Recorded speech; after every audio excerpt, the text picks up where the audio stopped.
Three girls, Reshma, Salma, Mandeep, are playing a game by standing on a circle of radius 5 centimeter drawn in a park. Reshma throws a ball to Salma, Salma to Mandeep, Mandeep to Reshma. If the distance between the Reshma and Salma and between Salma and Mandeep is 6 meter each, uh, what is the distance between Reshma and Mandeep? Okay, ठीक है. तो एक circle पे ये जो तीन लड़कियां हैं वो क्या कर रही हैं, मैं आपको एक रफ डायग्राम समझा देता हूँ, फिर बात करते हैं. मान लो ये एक सर्कल है, ठीक है.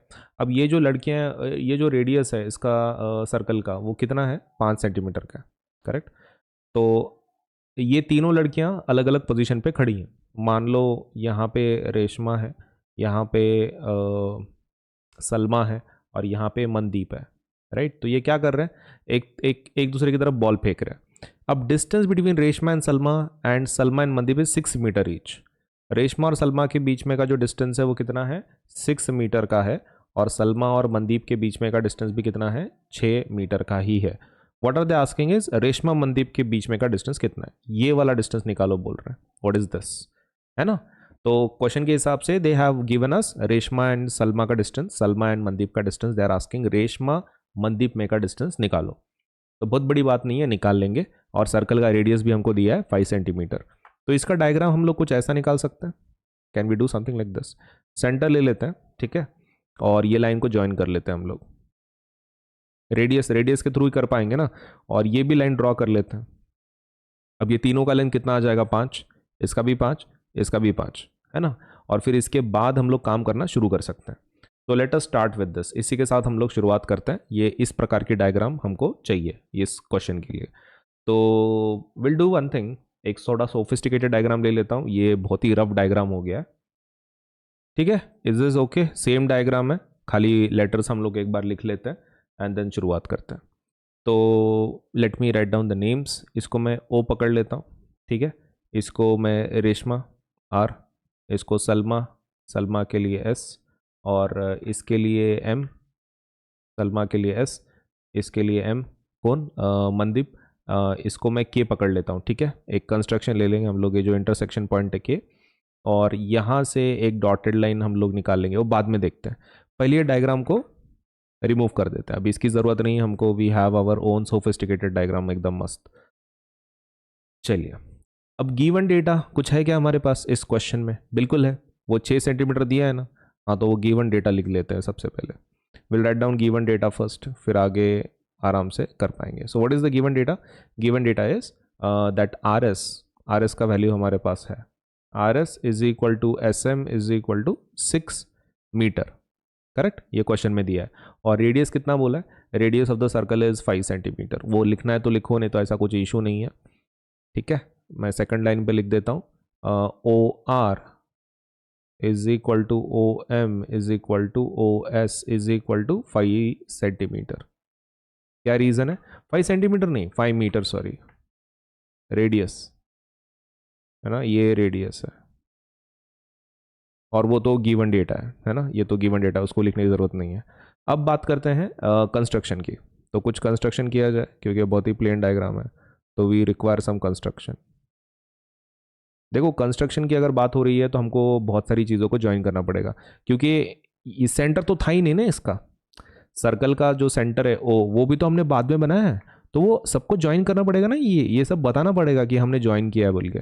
Okay, so you mention there, क्या मेंशन करना पड़ेगा, ज्वाइन. ज्वाइन किसको किसको ज्वाइन किया भाई तुमने. Join O R, O S, R M, R S and O M, ठीक है.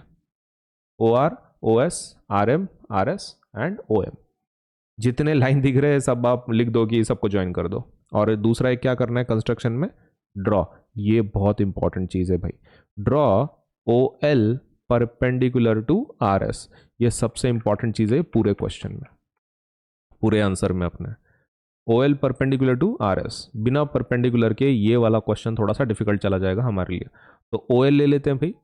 Now as it's a very important construction, हम इसको डॉटेड लाइन से बताएंगे, ठीक है. कौन सा लेटर है ये, दिस इज एल, ठीक है. और वो भी सिंपल नहीं है, वो परपेंडिकुलर है. तो मतलब वहाँ का जो एंगल होगा वो कैसा होगा, 90 डिग्री होगा. करेक्ट, तो दिस इज 90 डिग्री, और ऊपर से लेंथ भी आपके पास फिक्स्ड है 6 मीटर, करेक्ट। आर एस की लेंथ दी हुई ना क्वेश्चन में 6 मीटर, तो वो लिख दिया हमने। Now let us start with the proof.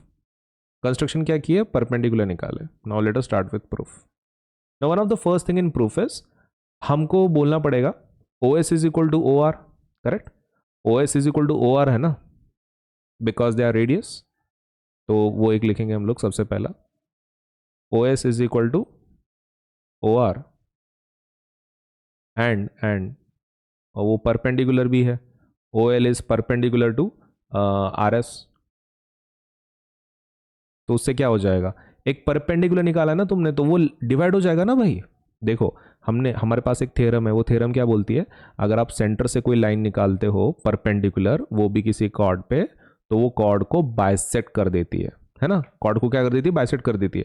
मतलब इधर का पार्ट कितना आ जाएगा, आर एल 3 मीटर, और इधर का कितना आ जाएगा 3, टोटल 6 है ना, तो वो आधे आधे हिस्से में डिवाइड हो जाएगा, क्योंकि आपने सेंटर से कंस्ट्रक्शन किया है, परपेंडिकुलर निकाला हुआ है। तो वो आप लिख दो, क्या लिखेंगे, so OS is equal to OR and OL perpendicular to RS. So क्या रीजन लिखेंगे, ऑल्सो क्या बोलेंगे, so RL is equal to LS is equal to 3 metre, right. If you want to mention reason here, आप वो reason mention कर सकते हैं, हालांकि इतना इंपॉर्टेंट नहीं है वो, लेकिन करना है तो कर दो। क्या बोलेंगे, परपेंडिकुलर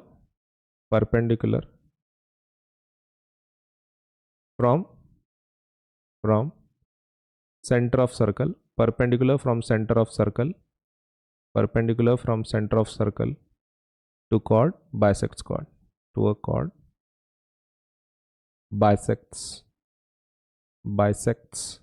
the chord। सही है, हमने वो R L is equal to L S बोल दिया, 3 मीटर है बोल के। अब पाइथागोरस थ्योरम लगाएंगे, है ना। Let us use Pythagoras theorem in triangle O L S. चलिए ओ एल एस ट्राइंगल में हम लोग यूज कर लेते हैं। In triangle O L S, हाँ, पाइथागोरस थ्योरम लगाओ। क्या बोलेंगे, O L square is equal to O L square plus L S square is equal to O S square. सही है, पाइथागोरस थ्योरम वहां पे। इसका रीजन क्या लिखेंगे, will write down reason as Pythagoras theorem.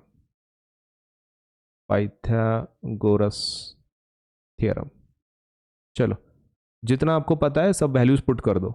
O L का value कितना है, ओ एल का वैल्यू नहीं है, वही तो निकालना है हमको। एल एस का वैल्यू है, बिल्कुल है, अब भी तो निकाले, 3 मीटर है ना, ये रहा 3 मीटर, सो 3 स्क्वायर। ओ एस तो पहले से दिया हुआ है, वो तो रेडियस है ना, 5 मीटर, तो 5 स्क्वायर। तो O L square is equal to क्या आ जाएगा, 5 स्क्वायर माइनस 3 स्क्वायर, वो कितना आता है, मतलब 25 माइनस 9 कितना आता है, 16। ओके, तो ओ एल का वैल्यू कितना आ जाएगा फिर, ओ एल स्क्वायर इज 16, तो O L will be equal to 4। Plus minus 4 आता है, लेकिन वो निगेटिव नहीं हो सकता है, तो आप 4 लिख दो, ठीक है ना। तो that is our answer, that is first part. अब यहाँ पर एक चीज़ आपको ध्यान में रखना है, ये हमारा पहला कंस्ट्रक्शन एक हो गया। Now the second part we want to prove is कि हमको यहाँ पे दो ट्राइंगल कॉन्ग्रुएंट बताना है, O R K and O M K. Let me show you those. O R K ये वाला इज किसको कॉन्ग्रुएंट बताना है, ओ एम के को। ये दोनों ट्राइंगल्स को हम लोग कॉन्ग्रुएंट बताना है, ठीक है, ऊपर के जो दो ट्राइंगल्स हैं। लेट अस शो देम कि वो क्या है, कॉन्ग्रुएंट है। सो उसके लिए क्या करना पड़ेगा, the first thing we need to do is O R is equal to O M prove कर लेते हैं। O R is equal to O M. What is the reason for this, this is because वो radius है ना, radius होने की वजह से वो इक्वल है, राइट, रेडियस है वो। उसके बाद एंगल इक्वल बता देते हैं, आर ओ के क्या ना, इसे R O K is equal to M O K, ये वाला equal chord subtends equal angle at the centre, उसके थ्रू बता सकते हैं हम लोग, बिल्कुल बता सकते हैं, बता दो भाई। Angle R O K is equal to M O K. Reason क्या दोगे इसके लिए, इसके लिए रीजन देंगे भाई कि इक्वल कॉर्ड्स अगर इक्वल हैं तो उनके एंगल भी क्या रहते हैं, इक्वल रहते हैं। Equal chords subtend equal chord subtend equal angle at the center, equal angle कहाँ पर, सेंटर पे। थ्योरम है ना, तो थ्योरम का यूज कर लिया सीधा सीधा। नाउ और एक साइड हम लोग, ये दो ट्रायंगल में कोई साइड कॉमन है ना, ओके ये क्या इतना बड़ा, तो O K is equal to O K कर लो, ये तो बहुत मस्त है। ओके इज इक्वल टू ओकेच, ओकेच काम हो गया। तो ये कौन है भाई, दिस इज कॉमन, ये कॉमन है। तो कोई दो ट्रायंगल कॉन्ग्रुएंट बता सकते हैं, हाँ बता सकते हैं, कौन से उठाओ। Triangle O R K is congruent to triangle O M K. कौन सा कॉन्ग्रुएंसी यूज किया भाई इसमें, एस ए एस यूज किया ना। सो एस ए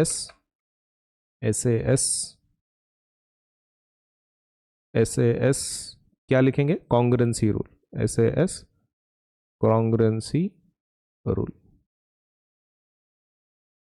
सही है ओके। तो ये ट्रायंगल्स भी अभी क्या हो गए, हमने वो कॉन्ग्रुएंसी के थ्रू इक्वल बता दिए।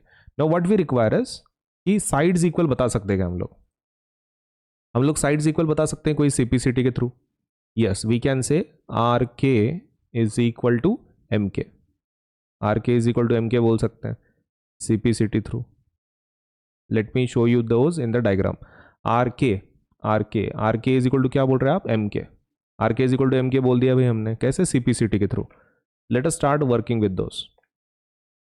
उसके बाद अगर ये इक्वल है, मुझे एक चीज बोलो, अगर आर के इक्वल है के एम को, तो क्या ना ऐसे यहाँ पे परपेंडिकुलर है। फिर जनरली हम क्या करते हैं, परपेंडिकुलर से बाइसेक्ट बताते हैं ना, लेकिन अगर ये कॉर्ड ऑलरेडी बाइसेक्टेड है तो कांट भी इसे कि यहाँ का एंगल 90 डिग्री है। हाँ तो let us write it down, क्या लिखेंगे, so O K is perpendicular to R M. हमने प्रूव कर दिया भाई कि इधर का एंगल कैसा है, 90 डिग्री है। अब यहाँ पे रीजन देना पड़ेगा आपको, क्या लिखेंगे, लाइन ड्रॉन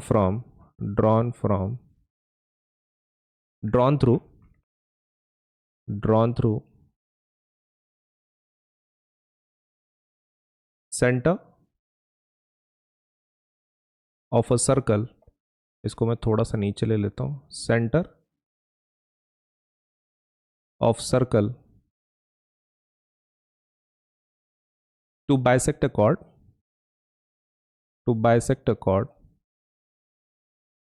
कॉर्ड को बाइसेक्ट करने के लिए अगर आप सेंटर से कोई लाइन खींचते हो तो वो कैसी है, परपेंडिकुलर है, is perpendicular to the chord, is perpendicular to chord. कैसी है वो, कॉर्ड को क्या है, परपेंडिकुलर है। So I hope this is clear. Line drawn through centre of the circle to bisect a chord, chord अगर बाइसेक्ट हो रही है उस लाइन से तो वो उसको क्या है, परपेंडिकुलर है। अब यहाँ पे लाइन खींचेंगे हम लोग, एक कंपार्टमेंट, क्योंकि अभी भी थोड़ा सा बाकी है। सो परपेंडिकुलर तो तुमने बता दिया, right. Now what we have to use is, हमारा रेगुलर ये यूज कर लेते हैं ट्राइंगल वाले formulas. In triangle Q R S है ना, क्यू आर एस का एरिया हम लोग बता सकते हैं क्या, area of triangle Q R S, area of triangle O R S. हमारा ट्राइंगल का फॉर्मूला क्या रहता है, 1/2 बेस इनटू हाइट। अब ओ आर एस के लिए लगाओ, ओ आर एस के लिए फॉर्मूला क्या होगा, 1/2 बेस क्या इधर आर एस इंटू हाइट क्या है ओ एल, करेक्ट। ये हो गया फर्स्ट इक्वेशन। वैसे ही आप सेकंड इक्वेशन निकालो, वैसे आप क्या करो, सेकंड इक्वेशन निकालो। दिस इज 1/2 इंटू बेस क्या है आर एस, हाइट कितनी है O L, give it equation number 1। वैसे ही area of triangle O R S, ठीक है। आपको क्या करना है, ओ आर एस पहले हमने क्या किया, बेस क्या लिया आर एस, पहले बेस क्या लिया आर एस लिया, तो हाइट क्या लेना पड़ेगा ओ एल, तब हाइट क्या लिया ओ एल लिया। लेकिन आप बेस उल्टा भी तो ले सकते हैं, यहां भी तो परपेंडिकुलर है ना। अगर बेस आपने ओ एस लिया, तो आपको हाइट क्या लेना पड़ेगा आर के, ठीक है। आपको समझ में आ रहा है, मतलब ट्राइंगल सेम यूज कर रहे हैं हम लोग, लेकिन बेस और हाइट क्या कर रहे हैं चेंज कर रहे हैं, 1/2 इंटू, दूसरी बार बेस क्या ले रहे हैं, ओ एस, हाइट क्या ले रहे हो, के आर, गिविंग इट इक्वेशन 2। अब दोनों तरफ ट्राइंगल सेम है तो दोनों को इक्वेट कर सकते हैं फ्रॉम 1 and 2। क्या बोल सकते हैं हम लोग, we can say 1/2 into R S into O L is equal to 1/2 into O S into K R. Reason क्या लिखेंगे इसका, from 1 and 2, from 1 and 2। Let us cancel, दोनों साइड पे जितना आप कैंसिल कर सकते हो कर लो। नाउ जो बचा है, let us put the values in it. R S का वैल्यू है क्या आपके पास, R S into O L is equal to O S into K R. क्या आर एस का वैल्यू है आपके पास, बिल्कुल है, दैट इज 6। ओ एल का वैल्यू है, ओ एल का वैल्यू भी निकाला ना अपन ने, 4, हाँ तो 4 पुट करो। ओ एस तो रेडियस है तो दैट इज 5। के आर, हाँ के आर निकाल सकते हैं, तो के आर का आंसर कितना आ जाता है इसके सिचुएशन में, K R is equal to 6 into 4/5। 6 4 सा कितना होता है, 6 3 18, 6 4 सा 24, 24/5 दैट इज 4 पॉइंट कितना आ जाएगा, 8, 4.8 आ जाएगा। लेकिन ये किसका वैल्यू है, आर के का है। तुमको कौन चाहिए था, आर एम चाहिए था, डबल कर दो, है ना, उसको डबल कर दो। डायरेक्टली आपको रीजन लिखने की कोई ज़रूरत नहीं है क्योंकि आपने ऑलरेडी प्रूव कर दिया है कि वो कैसे हैं, are K is equal to क्या है, एम के है ना, ऑलरेडी प्रूफ्ड। तो इसको अगर आपको नंबर देना है, काम कर लो, अरे यार वो सब रिवर्स हो जाता है, लेकिन एक ठीक है, just one do one thing. इसको मैं 1 and 2 इसका रिमूव कर रहा हूँ, मैं इसको 1 बोल रहा हूँ, इसको मैं 2 बोल देता हूँ, इसको मैं 3 बोल देता हूँ, और यहाँ पर मैं लिख देता हूँ फ्रॉम 2 and 3। ठीक है, अब डायरेक्टली लिख दो। So R M is equal to twice of K R, correct, या फिर R M is equal to क्या बोल सकते हैं आप लोग, so M K will be equal to M K is equal to K R का वैल्यू है ना, तो एम के भी क्या आ जाएगा, 4.8। From where, from 1 and 4, from 1 and 4 से बोल रहे हैं, इसको 4 बोल दो। अब डायरेक्टली ऐड कर लो भाई लास्ट में, अभी सबका वैल्यू मिल गया, अभी जस्ट ऐड करना है ना आपको। So R M will be equal to R K plus M K. R K का वैल्यू कितना है, 4.8, और इसका भी कितना है, 4.8। 4.8 प्लस 4.8 कितना होगा, 9.6 यूनिट मीटर्स हो गया। तो that is your complete answer. तो एक बार मैं आपको शॉर्ट में बता देता हूं, हमने क्या किया, सबसे पहले वो परपेंडिकुलर निकाला, ये आपका मास्टर स्ट्रोक था। परपेंडिकुलर निकालते ही गेम खत्म हो जाता है, क्योंकि परपेंडिकुलर निकालने के बाद we are going to use these 2 triangles, है ना। ये एक बार इसका बेस ले लेंगे हम लोग आर एस, और फिर ये ले लेंगे हाइट, फिर दूसरी बार क्या करेंगे, बेस ओ एस पकड़ेंगे, हाइट क्या पकड़ेंगे, आर के पकड़ लेंगे। And how you have proved कि यहाँ पे 90 डिग्री है, by saying that these 2 triangles are congruent. कैसे बताया, this sides are equal, correct, ये एंगल इक्वल्स है और ये कॉमन साइड है, तो एस एस के थ्रू आपने वो दोनों ट्राइंगल्स को कॉन्ग्रुएंट बताया था, हो गया। So this is how you solve this question.